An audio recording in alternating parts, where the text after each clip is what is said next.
Well, welcome to episode number 7 of Burn Rate and Beyond. I'm Chad Folse. I'm here with the always happy and chipper, Mr. Jeffrey Mazza. How you doing today, Jeff? Doing well, thank you. And how are you? I'm all right. I'm all right. Good to hear. A lot of travel last couple of weeks, so I'm a little tired, a little run down. I got a stuffy nose, that kind of stuff. But here we are, trying to give it a good old college try. Um, Today, we're going to be talking about data-driven decision making. So, I guess, um, let's just dive in, see what we got going on with this topic. I love it. What, I guess the third thing is, what is data? Data? I mean, like, do you have a definition of data that you like to think about? Just to kind of get started with? Yeah, I mean that's a good question.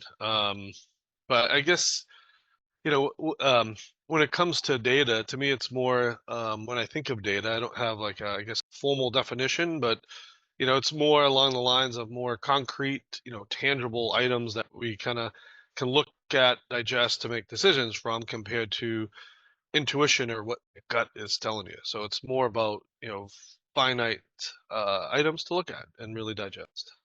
Yeah. Okay, that makes sense. So, like measurable, right? Like there's Yep. like it can be it's on or it's off. It's can be turned into a number or something countable, right?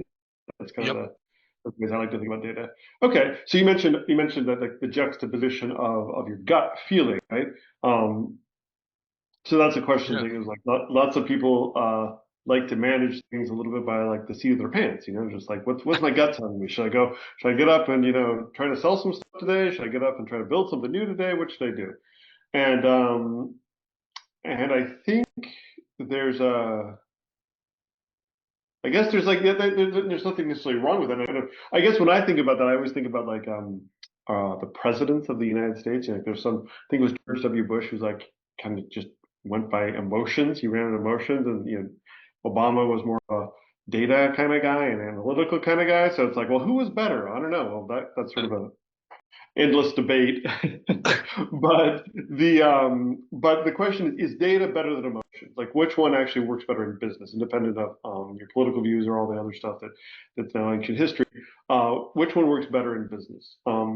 The I guess do you have a thought about that, an intuition about it? Yeah. I mean, if you ask me that question, I would definitely say the data is much better than emotion, intuition, gut, and I say that because a lot of times I feel like, business owners, CEOs, they know their business very well. It got to them to a certain point. And sometimes they're right. But when it comes to data, it's actual, tangible items, right? Assuming that the data is accurate and right, but it's really, there's no emotion in it, whether it's good data or bad data, or excuse me, data can help lead to decisions that are good decisions or bad decisions based off of that data. To me, is way more powerful in a business than gut. Yeah. There's a quote that we found that we were talking about earlier. It says, "In God we trust. All others must bring data."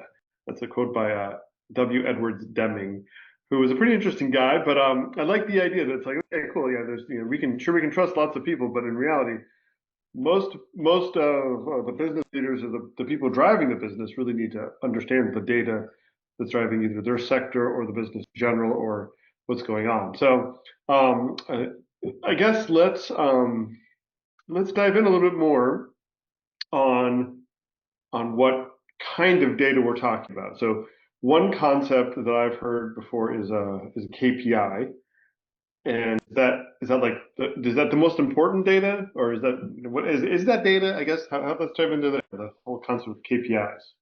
Yeah, I know that's a great question, and I think some folks might or have not maybe been either exposed or actually use KPIs, but it is to me a very important piece to it, because it's like to think of it as like a measurable value or unit, right? That can really show either like a person, a team, organization, just how they're doing, right? And kind of having KPIs really gives the big pulse of the business, right? Are you winning in business? Are you losing? Maybe there's certain areas of the business that you can kind of identify certain areas that might need to either be looked at in detail, fixed, or let's put the pedal on the metal and things are working. Let's go far. So to me, KPIs are very important. They provide the clarity, areas of improvement that might need to, as well as accountability too. So to me, they're very important in the business. Okay. So KPI, that's a key. What is the P again? Something indicator. I always forget. Yep. Yeah, KPI stands for key performance indicator. Performance. Oh yeah. Yep. Tell you, this jet lag is getting to me. So key performance indicator. So is it actually performance results, or is it there's an because it's an indicator, so that makes me think it's a future thing. So is it like, or is it a combination of both? I guess that's it's part of how is it different from results? Maybe is a better question. Yeah, because a key performance indicator, and maybe like, some examples that might, kind of come, to mind, you can look at it from different departments, different areas, but, finance, right? Especially as the owner of the business, whether you're looking at like a net income, gross profit margin or something, right? I mean, that can really say how like efficient that, company is making money, and you're like, okay, that's a great KPI. Or if it's sales team, you're looking at revenue and, what is the, that their driving force of the business, right? Are they performing well? Or marketing? Is there, maybe there's some sort of website conversion of some sort, or customer service could be response time, maybe, so there's like different areas Hmm. that, kind of can look at, be measured, but it really kind of helps put a pulse on that business. But, I mean, it all comes around to the data that's involved, right? Because I think it kind of mentioned, right? It's like, if the data isn't there and it's not accurate, then all those numbers kind of are garbage. But it just starts with the data, but having those insights to be able to make decisions, whether spotting trends or making decisions, or if there's a problem, we can diagnose it, fix it, and move on. Well, so the one thing you mentioned there was I think you said the data is garbage. It's like, okay, well, good. What's the difference between good data and bad data? So one concept is the origin of the data. Mhm. Like how is the data collected and who's collecting the data?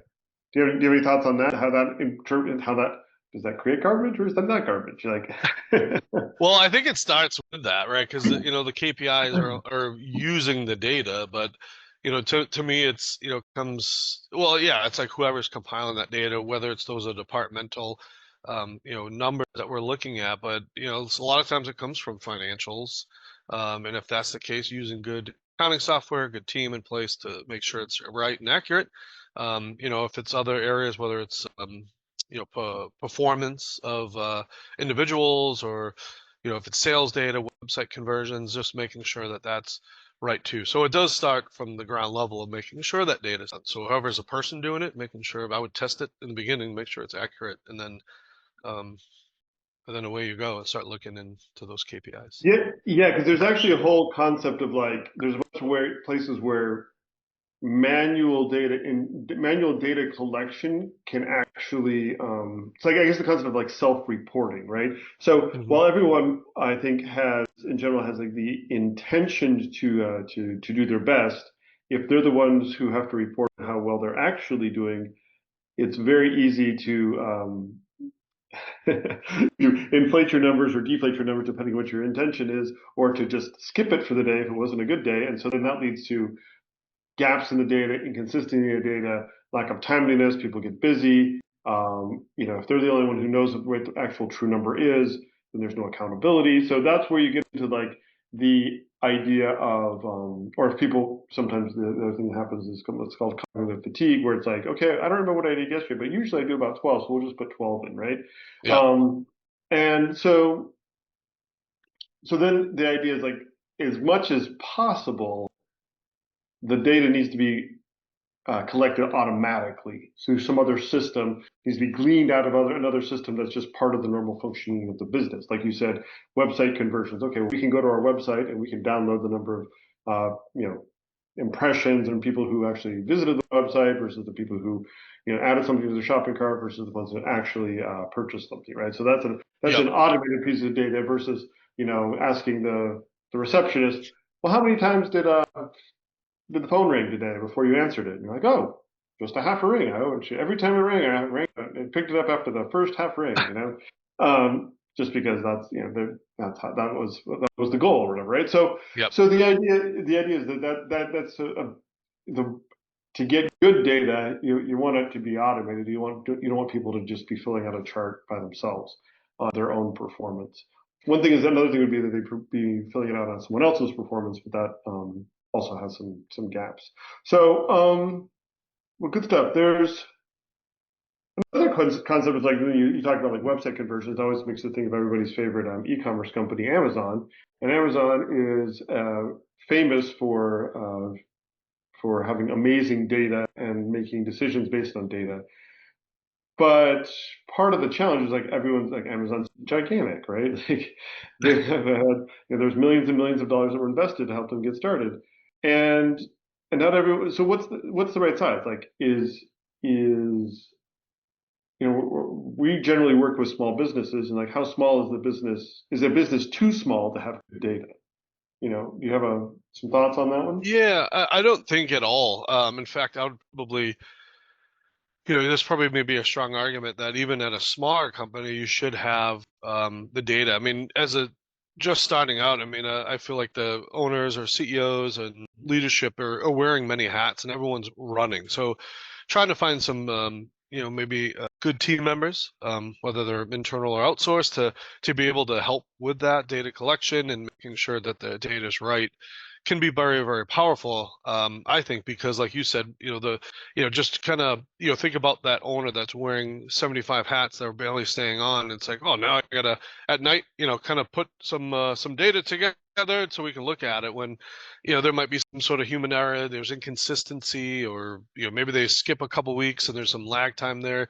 It's not scalable, right? And whether that's good or bad, but to me, I think any size business should have some of this data for sure to be able to look at and turn them into KPIs to really help that business grow.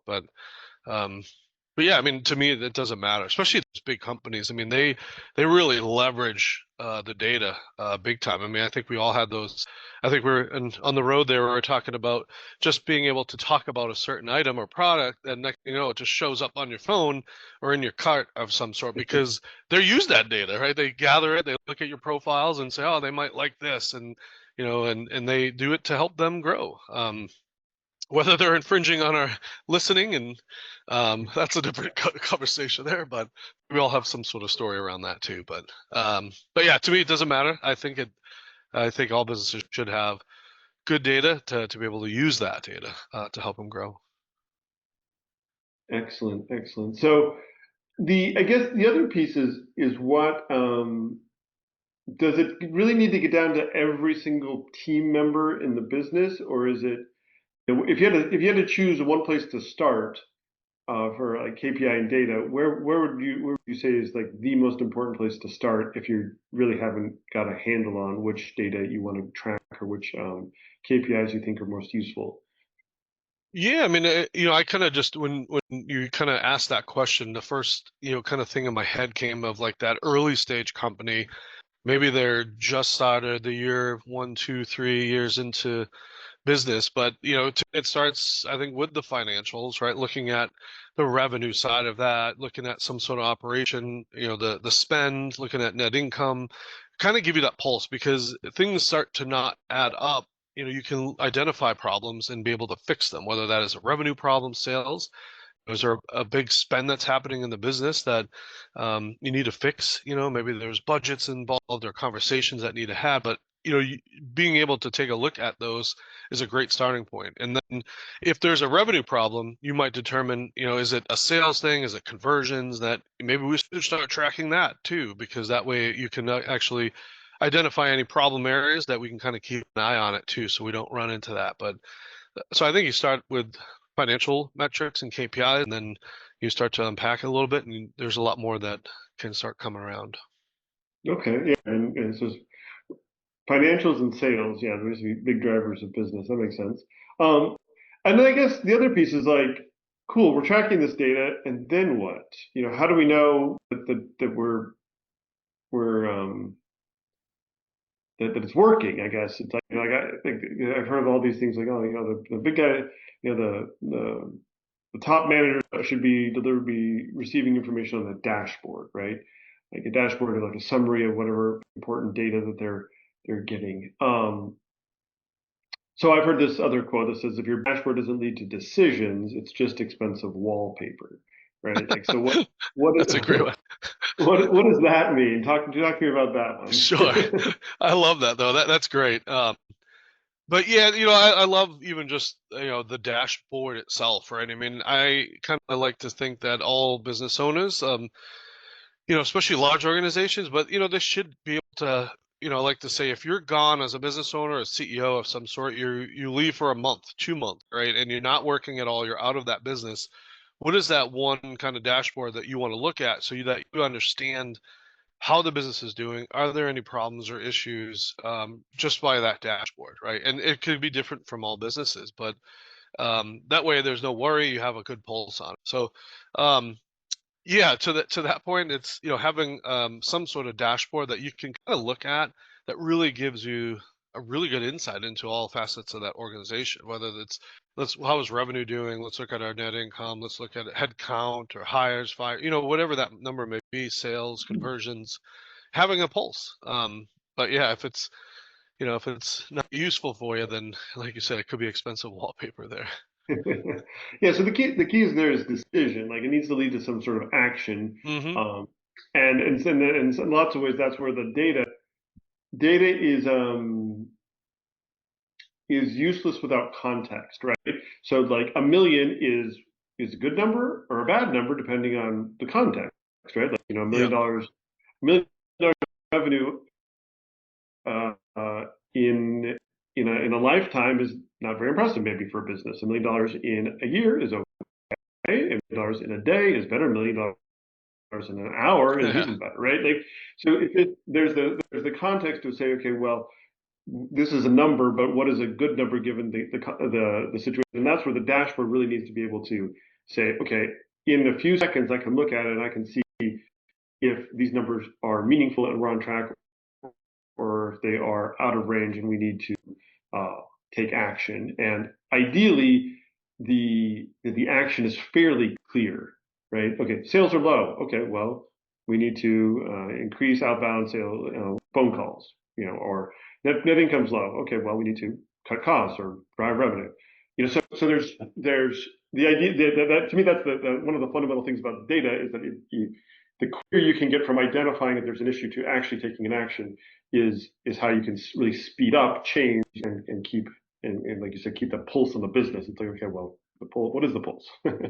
Yeah. um, But that's a really good point, Chad, and I think it's so like critical. I think to having a dashboard with these KPIs is having like the context or even a benchmark of some sort. That you can kind of, if you're looking at those numbers, what is it supposed to be, or is it here's call it net income. If it's like, all right, we're trying to shoot for 20% or something, and you're showing 10%, well, there might be a problem. Or if you're at 30%, like, hey, that's great, we're doing well. Like, why are we doing well? Let's keep doing that. And so I think that's such a great point.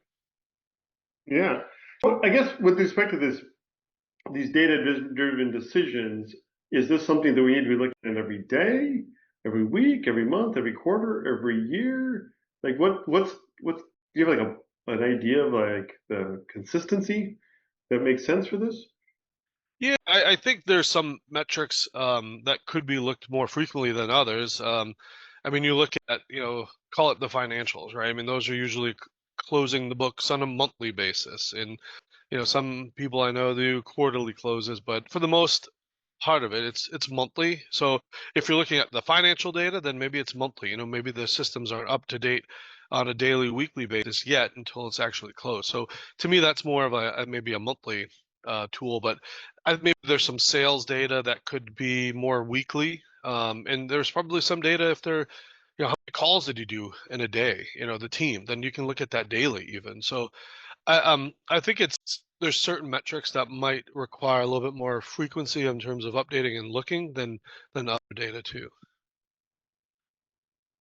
Yeah, and I think that kind of gets back to the context thing, right? Where maybe looking at your net income on a monthly basis is significantly more useful than looking at it on a daily basis, right? Because it's like, okay, well, you only pay rent once a month, and it's a lot of work to figure out what your maybe it's a lot of work to figure out what your rent and your overhead is on a daily basis versus on a monthly basis. It's fairly straightforward Yep. versus, like you said, like the number of calls that go out or the number of people who walk through the door, visits on a website, whatever it is that we're trying to track, can give you a daily, day-to-day, minute-to-minute pulse on what's going on. Let's see And here. that's So like yeah, even like a restaurant too that came to my mind is like, how often they turning tables on a day or something. Like you said, how many people walked in the door, your average maybe ticket size of some sort, but to me that's more frequently than how do we do in the month, right? So that there could be some of those metrics too. yeah. And the beauty of that is the more the tech stack that you use to run the business, like you mentioned, like the restaurant is an interesting example. Like, so there's definitely point of sale systems out there that Mhm. can now, just by running the orders through the point of sale system, will start giving you that seasonal data, weekly data, Friday night peaks hours Mhm. at 7 o'clock at night or whatever it is, and so then you can start projecting forward based on all those metrics when you need to staff up or you need to be ready. In a SaaS world, it's like, okay, well, when do most people renew? Is it a specific time of the week? Is it a specific time of the month? Is it a specific time of the year? And you can start looking at that traffic, and when actually deals go down and deals get closed, can help you be ready for the team, the sales team, and the production team to handle those ebbs and flows. So good stuff, and And that's that's just a great point there, Chad, in terms of data, having that data so you can make decisions from it. So just kind of that example that you had said of identifying the seasonality, identifying when certain people renew is very powerful. That way you can kind of be ready for that as a business and as well as the staff and employees. So that's a great example.